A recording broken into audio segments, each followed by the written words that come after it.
Hola mis hermanos, un abrazo virtual a la distancia y damos gracias a Dios por la oportunidad de reunirnos juntos para orar y utilizar la tecnología para conectarnos con Dios. Claro, Dios siempre está con nosotros y el Señor siempre atiende por igual nuestras peticiones, pero qué mejor que tener un espacio para estar juntos y alabar su nombre. Ahí en casa, espero que usted haya dispuesto su corazón a leer la palabra, a cantar al Señor y ahí con los suyos. No olvide, nada ha cambiado, la iglesia se sigue reuniendo ahora usando la tecnología, pero ojalá que usted haya puesto en su corazón este espacio para alabar al Señor y aprender cada vez más de Él. En esta ocasión voy a seguir compartiendo otra reflexión en relación al tema de la voluntad de Dios. Eso he venido compartiendo 3 miércoles atrás. Hoy es la cuarta ocasión. Sigo hablando acerca de la voluntad de Dios. Hace muchos años, un tremendo predicador que ya está en la presencia del Señor, Adrian Rogers, hace muchos años él dijo que hay 4 mitos acerca de la voluntad de Dios que deben de ser destruidos. Estos mitos no deben de existir en tu vida o en mi vida, no deben de aparecer, porque esto entorpece nuestro caminar en la voluntad de Dios. Y él dijo, el mito número 1 que debe de ser eliminado de nuestra vida es es esta creencia de que Dios te va a dar un mapa, una hoja de ruta para tu vida. Y en ese mapa, Dios te va a decir exactamente cómo quiere Él que tú camines en su voluntad, te va a dar todos los detalles. Es una especie como de un libro de indicaciones. La verdad es que no es así. La voluntad de Dios no es una hoja de ruta, no es un mapa. La voluntad de Dios tiene que ver con tener una relación con Él. Y en la medida que te conectas con Dios, que profundices en tu relación con Él, Dios te va a ir guiando en ese proceso paso a paso. Es más que un mapa. La voluntad de Dios es una relación. Un segundo mito que dice Adrian Rogers debemos de eliminar de nuestra vida es esto. Ver a la voluntad de Dios como una especie de aniquilación celestial, dice él. ¿A qué se refiere? Bueno, Adrian Rogers dice, bueno, es que muchos cristianos tienen la idea de que Dios es malo, que Dios juega con nosotros. Y entonces usted y yo, sabiendo que Dios es malo, usted y yo nos ponemos temerosos porque si nos equivocamos y no captamos su voluntad, entonces Dios nos reprende. Y si captamos su voluntad pero no la cumplimos como Él quiere, entonces nos castiga. E inclusive Dios está en el cielo disfrutando de nuestros errores y se ríe de nosotros. Adrian Rogers dice, bueno, imagínate que tu hijo adolescente se acerca y te dice, papá, estoy convencido de que eres una persona buena, piadosa, quieres lo mejor para mí. ¿Sabes una cosa? He decidido que lo que tú quieras, yo lo voy a hacer. Lo voy a hacer. Y entonces el padre, en respuesta a esta disposición de su hijo para hacer la voluntad, el papá diría, pues vamos a ver cómo puedo hacer que tu vida sea miserable. ¿Quieres hacer mi voluntad? Pues ahora te voy a probar que no puedes. Voy a jugar contigo. Por supuesto que Dios no es así. Dios no es así. No tengas miedo a hacer la voluntad de Dios. Dios quiere lo mejor para ti y Dios está ahí para guiarte, para ayudarte, para que camines en su voluntad. Adrian Rogers dice que hay un tercer mito que todo creyente debe eliminar de su vida cuando se trata de la voluntad de Dios, y es esto. Es esta creencia de que Dios solo le habla a cierto tipo de personas. Es que Dios le habla solamente a los misioneros, a los pastores, a los líderes, pero Dios ya no habla con las personas comunes. La verdad es que no es cierto. La voluntad de Dios es para todos y Dios tiene un plan particular para cada uno de nosotros. Es verdad. Dios tiene planes distintos dependiendo de lo que Dios te ha llamado como propósito para hacer en la vida. Pero Dios tiene una voluntad para todos y está abierta esa voluntad revelada para todos. No importa a qué te dediques ni la edad que tengas, ni los años que tengas en la vida cristiana. Dios nos ama a todos por igual y en su gracia en Cristo somos uno y por lo tanto su voluntad está al alcance de todos. Adrian Rogers dice que entonces hay un cuarto mito que debe de ser eliminado de nuestro vocabulario en cuanto a la voluntad de Dios, y es esto. Esa idea es esa idea de que Dios esconde su voluntad.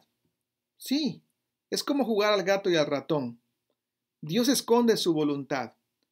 Dios muestra en algún sentido su voluntad, pero al final resulta que en un sentido es como un Dios perverso que solo muestra lo que Él quiere y prueba a ver qué tan inteligente eres, qué tanta capacidad de discernimiento tienes para ver si aciertas en cuanto a encontrar esa voluntad que Él te está dando. Escuche, Dios no juega a las escondidillas. Dios no esconde su voluntad. Dios, de hecho, en la Biblia, una y otra ocasión revela lo que Él quiere para nuestra vida. De hecho, en el verdadero sentido de la palabra, tú no encuentras la voluntad de Dios. Es la voluntad de Dios que te encuentra a ti. ¿Por qué? Porque lo he dicho en varias ocasiones y en los últimos 3 miércoles lo he repetido. Dios no esconde su voluntad, Dios la revela de muchas formas. Su palabra, en sueños, usando personas, a través de las circunstancias, el Espíritu Santo te da a conocer qué es lo que quiere Dios. Tu responsabilidad, mi responsabilidad, no es encontrar la voluntad de Dios, sino percibirla para unirnos a ella. Es Dios quien la revela. A ti y a mí nos toca unirnos y obedecerla.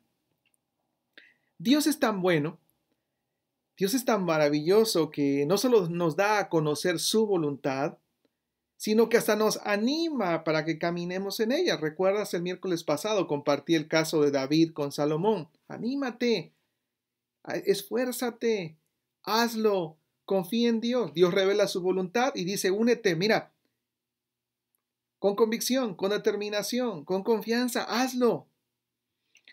En este día, en esta ocasión, déjeme mencionar un segundo ejemplo de cómo Dios, sabiendo que el Señor revela su voluntad, vuelve a decirnos algo parecido a lo que Dios le dijo a Salomón a través de David. En este caso, es el ejemplo del apóstol Pablo.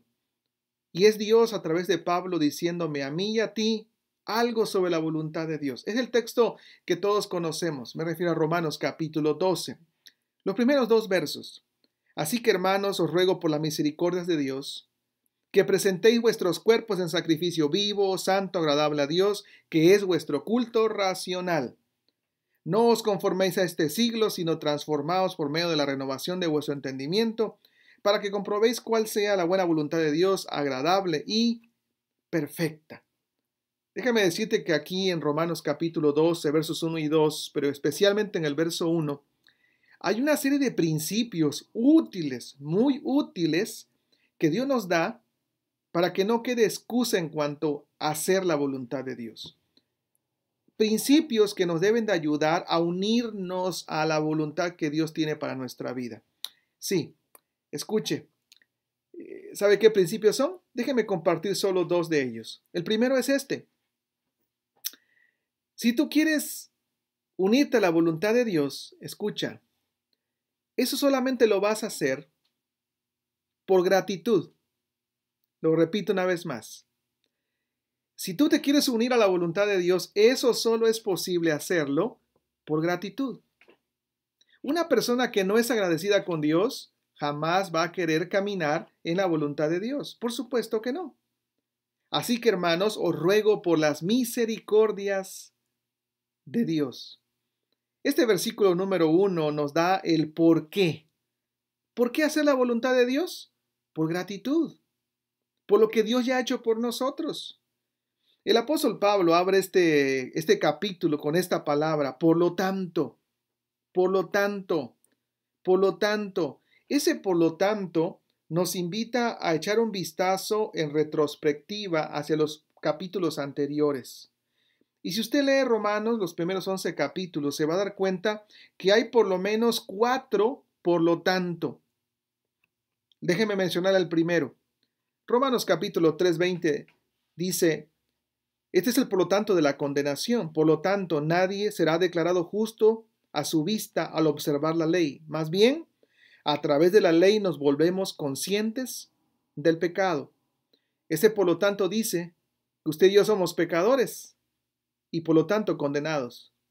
Romanos capítulo 5, verso 1 es el otro por lo tanto, es el por lo tanto de la justificación. Por lo tanto, por eso, como hemos sido justificados por la fe, tenemos paz con Dios por medio de nuestro Señor Jesucristo. Es el por lo tanto de la justificación. Soy pecador, estoy condenado, pero el único que me puede dar justificación delante de Dios es Cristo Jesús. Escucha el tercer por lo tanto. Romanos 8:1.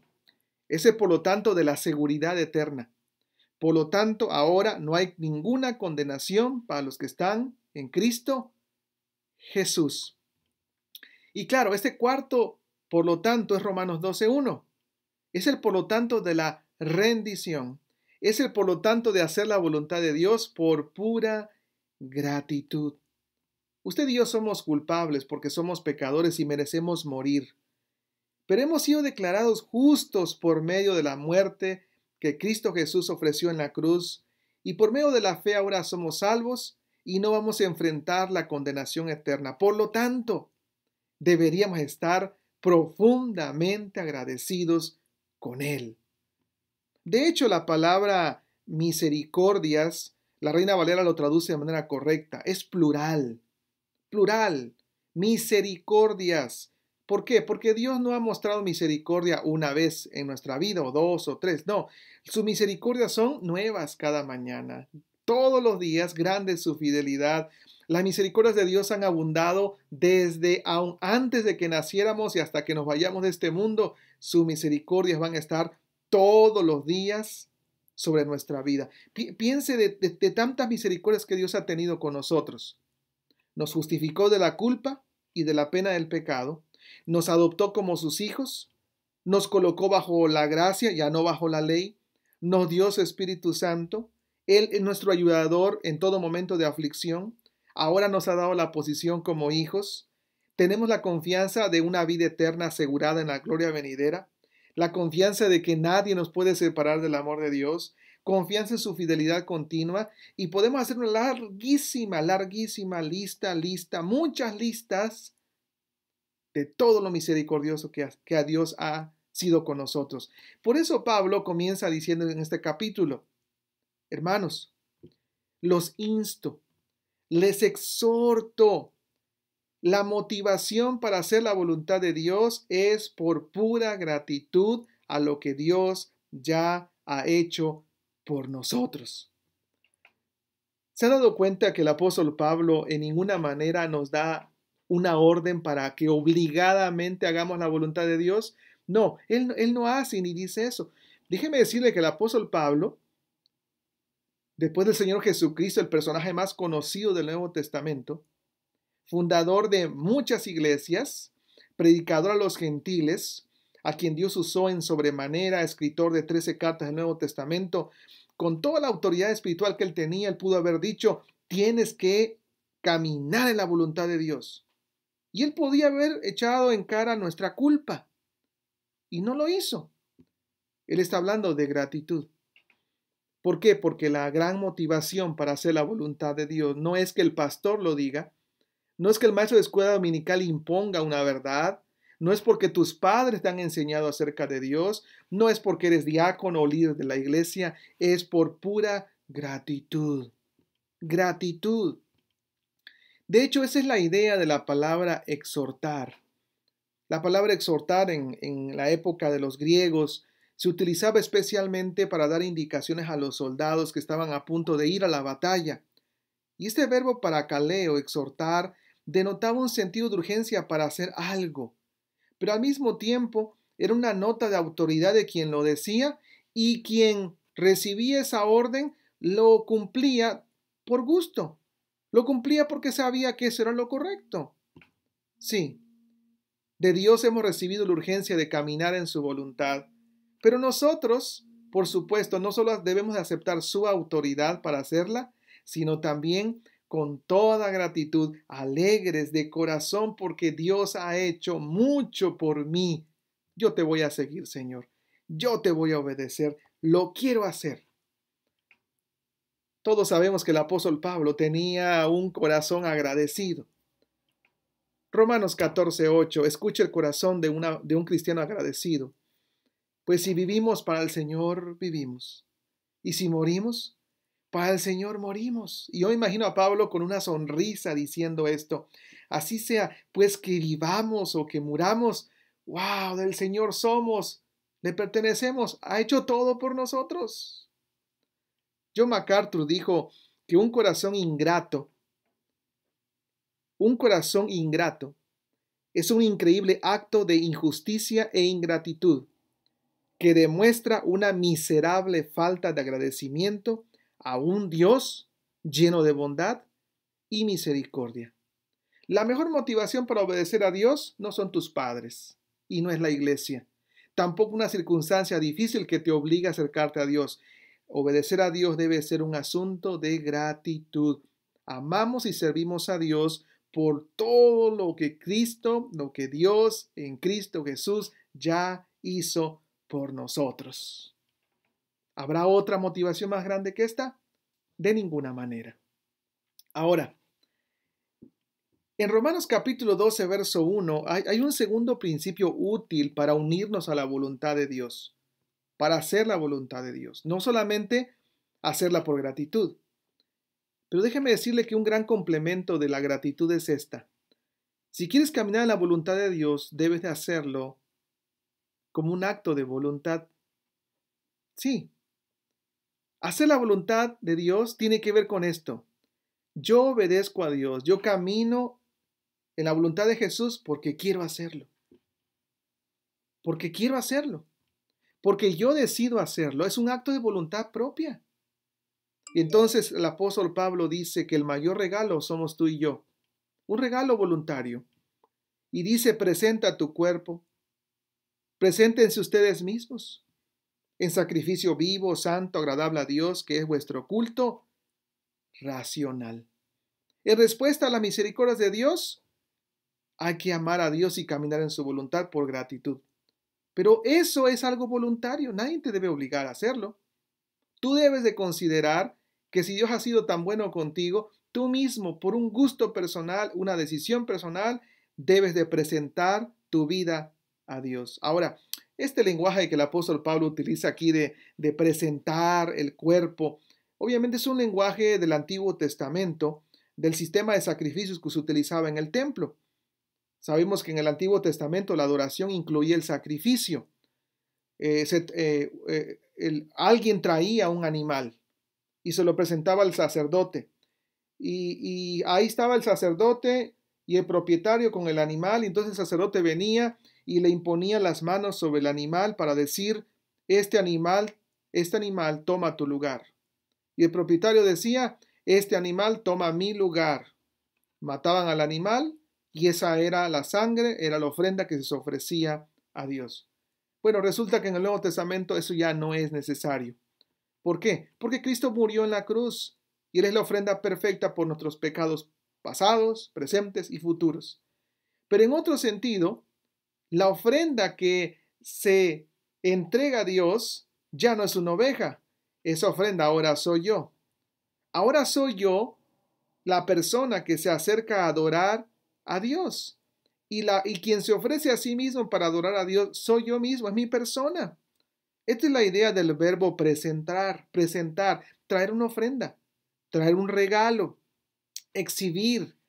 Pero ese regalo no es tu padre, no es tu madre, no son tus amigos. El regalo eres tú. Preséntate a ti mismo como la mejor ofrenda a Dios. Ahora, quiero que observes lo siguiente. Dios no dice, quiero que me ofrendes tus dones. Quiero que me ofrendes tus recursos. Quiero que me ofrendes tu tiempo. Claro que todo eso es bueno, pero ¿sabe qué está pidiendo Dios? No está pidiendo fracciones o partes de tu vida. Dios te está pidiendo que te ofrezcas tú completamente. Sí, cada área de la vida. La exhortación del apóstol Pablo no es a que te entregues a Dios el domingo. Sí, porque eres maestro de escuela dominical o eres un líder, un diácono, y entonces ese día te entregas a Dios. Y el resto de la semana, vive como quieras. No, no, no, no, no. Es un acto voluntario, pero es una entrega total, completa. Desgraciadamente hay mucha gente que se dice cristiana que piensan que el cristianismo es como ponerse un uniforme, el uniforme de cristianos. Voy a cierto lugar y me pongo el uniforme de diácono. Termino, me lo quito y llego a mi casa y puedo vivir como yo quiera, mi familia ser un desastre, e inclusive los hijos vivir fuera de la voluntad de Dios. Oh, sí, sí, me quito y me pongo el traje de pastor, de líder, de maestro, de ministro de alabanza. Escuche, no se trata de eso. No se trata de ponerte el traje de creyente y quitártelo en la noche. No. Una persona debe poder decir, yo voy a la iglesia a adorar a Dios, pero también voy a la oficina, voy a la escuela, estoy en el garage, estoy en el baño, en el jardín, en el campo y siempre estoy adorando a Dios. ¿Por qué? Porque entregar nuestra vida a Dios en un acto de adoración no es una actividad única que se hace en un horario específico. No es lo que hacemos en cierto momento del domingo o el miércoles o el domingo por la tarde. La adoración no es un evento a la semana, no es un concierto, no es un canto. La adoración es ofrecer nuestra vida total a Dios, dedicadas a Él para su servicio. Ese es el mejor culto. Y es el culto que Dios espera que hagamos donde quiera que estemos, todos los días, hasta que nos muramos. Escuche esto. El mejor regalo a Dios no son tus habilidades, ni tus talentos, ni tu dinero o tu personalidad, porque nadie puede impresionar a Dios. Nada puede impresionar a Dios, porque Dios tiene todo y Él es el dueño de todos los recursos. Pero Dios te está pidiendo algo. Dios te pide que ofrezcas tu vida. Y tu vida es el mejor regalo. ¿Por qué obedecer a Dios? ¿Por gratitud? Sí, y porque lo quiero hacer. Mi vida, toda rendida a Dios. ¿Qué significa hacer? ¿Qué significa ofrecernos en sacrificio total? Preguntó una mujer a su pastor. Y entonces el pastor a continuación sacó una hoja en blanco y se la mostró. Y le dijo, ¿sabes qué significa ofrecer tu vida en sacrificio total? Mira esta hoja en blanco. Es como firmar tu nombre, poner tu nombre al pie de la página de esta hoja en blanco. Fírmala y deja que Dios la complete y haga con ella lo que Él quiera. Es así. ¿Quieres caminar en la voluntad de Dios? Simplemente dile a Dios lo que tú quieras hacer. Aquí estoy. Y lo voy a hacer. Y voy a dejar que tú lo hagas. Porque te amo. Gracias, Señor, por todo lo que has hecho en mi vida. ¿Sabe cuál es la expectativa de Dios? Toda mi vida para su gloria.